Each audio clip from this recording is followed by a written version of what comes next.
자, 2월 첫날부터 미세먼지가 발생입니다. 서부 지역을 중심으로 공기질이 종일 탁할 것으로 좀 예상이 되고 있는 상황입니다. 네, 맹소영 기상 칼럼니스트와 함께 자세한 내용 짚어보도록 하겠습니다. 안녕하십니까? 안녕하세요. 지금 보면 추위가 잦아들면 바로 미세먼지 나오고 있어요. 얼마나 나쁜지 또 언제까지 이어질지 좀 설명해 주세요. 지금 인천 지역이 상황이 가장 안 좋습니다. 네. 매우 나쁨 단계를 보이고 있는데요. 네.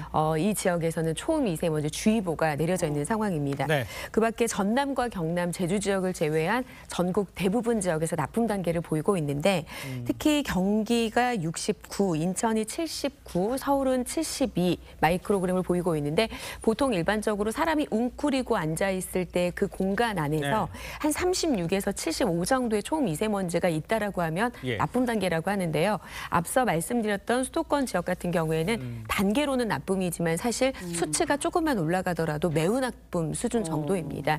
일단 밤사이에 국외에서 날아온 미세먼지와 기류가 수렴하다. 그러니까 보통 모여들면서 미세먼지가 좀 축적하기 좋은 상황이 만들어졌기 때문인 건데요. 네. 그래도 다행인 게 오늘까지는 좀 서쪽 지역을 중심으로 나쁨 단계가 계속해서 좀 나타나겠고 내일 오전에도 일부 지역, 충청과 충남과 광주, 전북 지역은 내일 오전까지도 나쁨 단계를 보이는 곳도 있기는 하겠지만 오늘 오후부터는 바람이 좀 강해지거든요. 그렇기 때문에 좀 내일 오전까지만 미세먼지 일부 지역만 주의를 하신다라고 하면 이번 주 미세먼지 걱정은 안 하셔도 되겠습니다. 네, 근데 요즘 독감 때문에 호흡기 질환 고생하시는 분들 많은데 미세먼지도 한파 못지않게 호흡기 증상 많이 유발하잖아요. 맞아요. 예방 어떻게 해야 되나요? 아무래도 최고의 예방책은 접촉하지 않는 것이 좋습니다. 그래서 오늘처럼 좀 고농도 미세먼지 농도를 보이는 날에는 특히 뭐 노약자나 어린이들, 호흡기에 좀 취약한 그런 취약계층들은 좀 바깥 외출을 좀 자제하시는 게 좋겠는데요. 특히 한국환경공단에서 제공하는 에어코리아, 요즘에는 뭐 미세먼지 관련한 앱들이 굉장히 많은데요. 에어코리아라는 홈페이지를 좀 접속을 해서 내 주변 지역과 시간대별의 주변 지역의 미세먼지 농도 상황이 좀 어떤지를 좀 지켜보시면서 외출을 계획하시거나 외출을 하셨을 때는 아무래도 좀 미세먼지를 많이 유발시키는 도로 주변이라든지 공사장 주변은 좀 피하시는 게 좋겠고요. 그리고 밖에 나가실 때 특히 렌즈 끼신 분들 같으면 중금속을 포함한 미세먼지가 좀 눈의 건강에도 굉장히 안 좋기 때문에 이럴 때는 좀 렌즈보다는 안경을 좀 착용하고 밖에 나가시는 게 좋은 방법이 되겠습니다. 알겠습니다. 조금 전에 그 남산 현지장 다시 한번 좀 보여주시죠. 보면은 지금 아주 뿌옇게 지금 보이고 있는 상황인데 지금 이 시각 현재 미세먼지 상황이거든요. 저렇게 이제 뿌연 도심의 상황이 있는 상황이고 동해안은 많은 눈이 내릴 거다 이런 얘기가 있어요.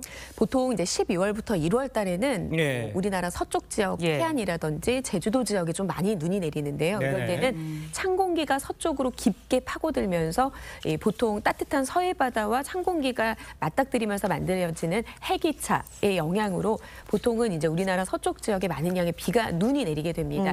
그런데 지금은 이제 2월을 맞이하지 않았습니까? 이럴 때는 이 북쪽에서 확장하는 찬 공기가 보통 동쪽으로 이동을 하기 때문에 우리나라 북동쪽 지역에 이렇게 고기압이 위치하게 되면은 동풍이 유발되는데 이 동풍 같은 경우는 마찬가지로 상대적으로 따뜻한 동해 바다 위에서 찬 공기가 만나면서 만들어진 눈구름이 강원 산맥을 좀 치면서 많은 양의 눈을 뿌리게 되는 경우입니다.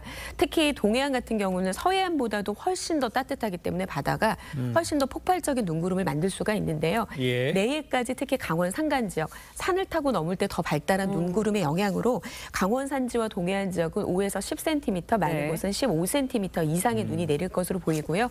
그밖에 경북 지역으로도 3에서 8cm, 많은 곳은 10cm 이상의 폭설이 예상되기 때문에 이들 지역에서는 좀 많은 눈으로 인해서 피해 입지 않도록 주의를 하셔야겠습니다.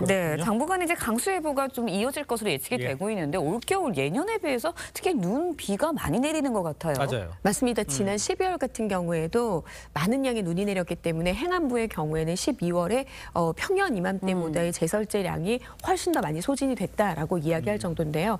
아무래도 올해 같은 경우에는 좀 이슈 상황이 엘니뇨라고 해서 저기 먼 적도 동태평양 부근의 해수면 온도가 높은 상태가 유지가 되는데 보통 이들 지역의 해수면 온도가 높은 상태가 유지가 될 경우에는 우리나라 부근 쪽으로 다량의 수증기가 유입이 되고 있고요.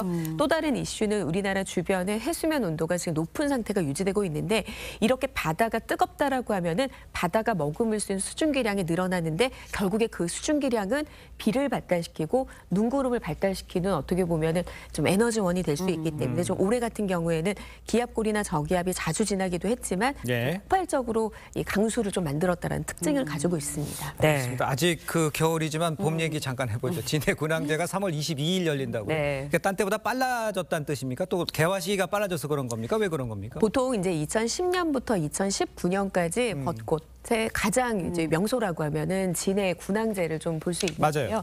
이들 지역에 축제가 내렸을 때는 보통 4월 1일에 개막식을 좀 가졌습니다. 뭐 이제 추운 날씨에서 봄을 연상하면 다들 기분이 좋으셔서 꽃 보러 가고 싶지만 사실 이렇게 꽃 피는 시기가 앞당지고 있다는 것이 가장 두드러지는 대표적인 기후 변화. 특히 지구가 따뜻해지기 때문에 꽃들도 일찍 좀 핀다는 건데 좀 과거에 비해서 한 일주일 가량 앞당겨지고 있는 추세입니다. 예. 네, 다음 주면 설 연휴거든요. 날씨 맞아요. 짧게 좀 설명해 주시죠. 다음 주도 좀 비 예보가 좀 잦습니다. 그래요? 이번 주말에도 좀 눈비 예보가 좀 있는데요.